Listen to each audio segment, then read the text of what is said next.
Salut tout le monde, alors aujourd'hui je vais vous parler des délais.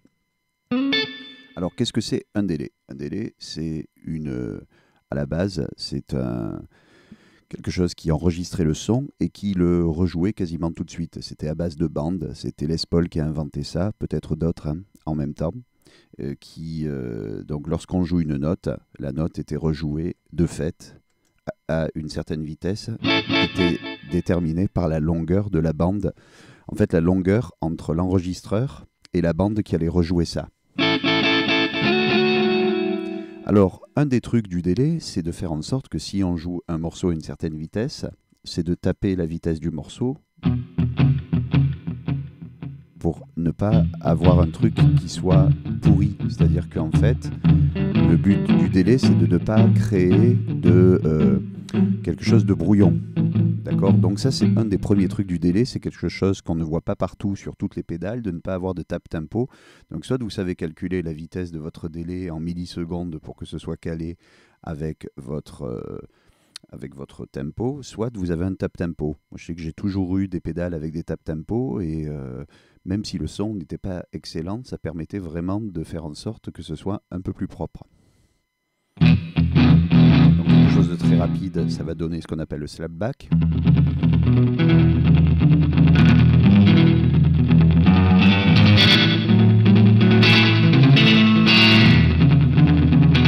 Donc il y a plusieurs parties dans le délai. Il y a ce qu'on appelle le feedback, c'est le nombre de répétitions avant que le son meure. Ici, j'ai mis beaucoup de feedback pour que vous puissiez entendre. Si on met un feedback très bas, souvent il n'y a qu'une seule répétition, puis ensuite ça s'arrête. Et il va y avoir le mix, c'est-à-dire la force du son, son volume par rapport à votre guitare principale. Okay, donc là ici je l'ai mis un peu haut pour qu'on puisse vraiment entendre ça.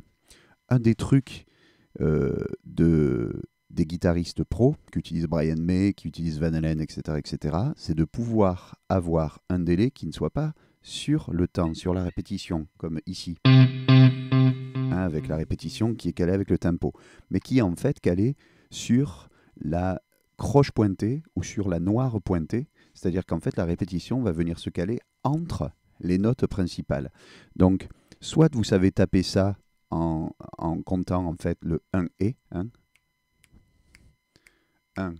et 1 et 1 et. Donc soit vous le faites au pied, soit vous faites comme moi avec cette machine qui me permet en fait de dire je veux une répétition de une note pointée, une noire pointée. Donc je vais vous donner l'impression de ce que ça donne. Je ne sais pas quel est bien mon...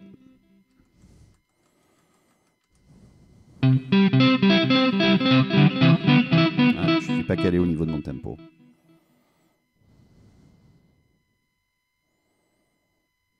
Vous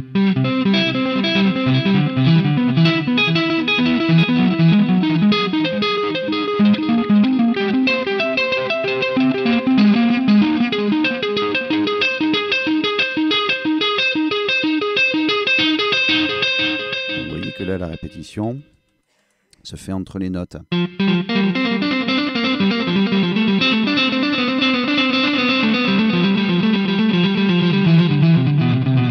Qui double en réalité les notes que je suis en train de jouer.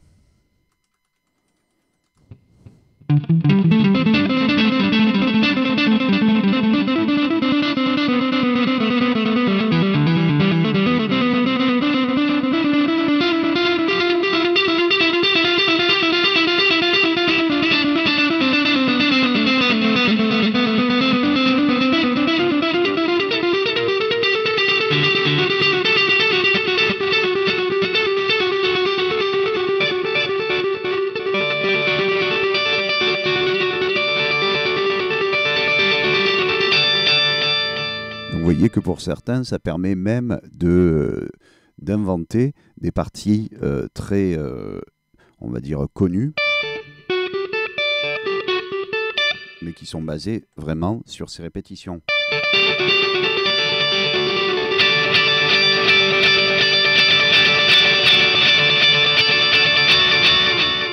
Voilà, donc je vous invite à jouer avec vos délais au boulot et à bientôt sur la prochaine vidéo.